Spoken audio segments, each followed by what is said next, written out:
किया सो चला चल पलना माई हो। अरे असो चला चल बुढ़िया माई, अरे धाम ए बलम जी, धाम ए बलम जी, दर्शन के बात अरे मान ए बलम, दर्शन के बात अरे मान ए बलम जी। चला चल पलना माई धाम ए बलम जी, चला चल पलना माई धाम ए बलम जी।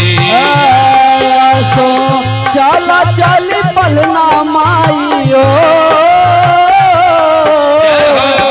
चला चल पलना माई धाम ए बलम जी, एक दर्शन के बात अरे मान ए बलम, दर्शन के बाटे अरे मान ए बलम जी। दर्शन के बाटे अरे मान ए बलम जी। ये माता का धाम शक्तिपीठों में से एक है, तो पता कैसे बता रही है पत्नी अपने पति से? मुंबई में परिवार रहता है तो कैसे बता रही है? अरे आजमगढ़ जिला में लालगंज बाबा जरिया, आजमगढ़ जिला में लालगंज बाबा जरिया, आजमगढ़ जिला में लालगंज बाबा जरिया, आजमगढ़ जिला में लालगंज बाबा जरिया। वहाँ से थोड़ी के दूर माई के मंदिरिया, हवा से थोड़ी के देवी माई के मंदिरिया, वहाँ से थोड़ी के दूर जय हो जय हो के मंदिरिया, हवा से थोड़ी के देवी माई के मंदिरिया। आजमगढ़ जिला में लालगंज बाबा जरिया, हवा से थोड़ी के देवी माई के दियरिया, हवा से थोड़ी के देवी माई के दियरिया। हो जाई दुखवा के, जय हो जाई दुखवा के, अरे हो जाई दुखवा के, अरे तुरंत निदान ए बलम जी। चला चल बुढ़िया माई धाम ए बलम जी। चला चल बुढ़िया माई धाम ए बलम जी। चला चल बुढ़िया माई धाम ए बलम जी।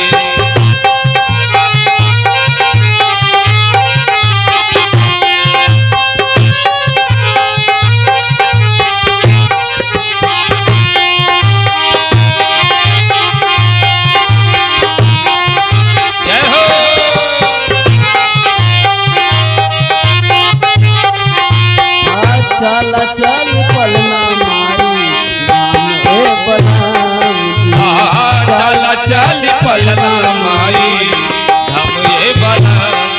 अरे अपने परिधि के कुल के परिवार में है तो डी बाबा के रूप में कहा से रहा जा रहा है?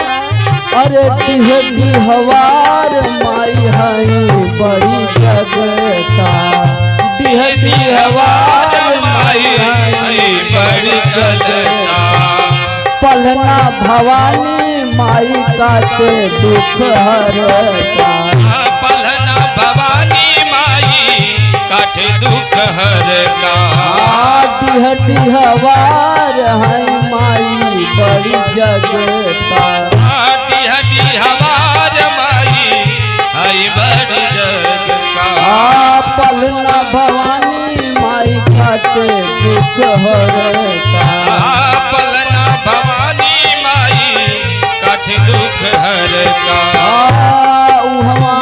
पूरा होई मनवा के, पूरा होई मनवा के सारा काम ए बलम जी। चला चल पलना माई धाम ए बलम जी। चला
जय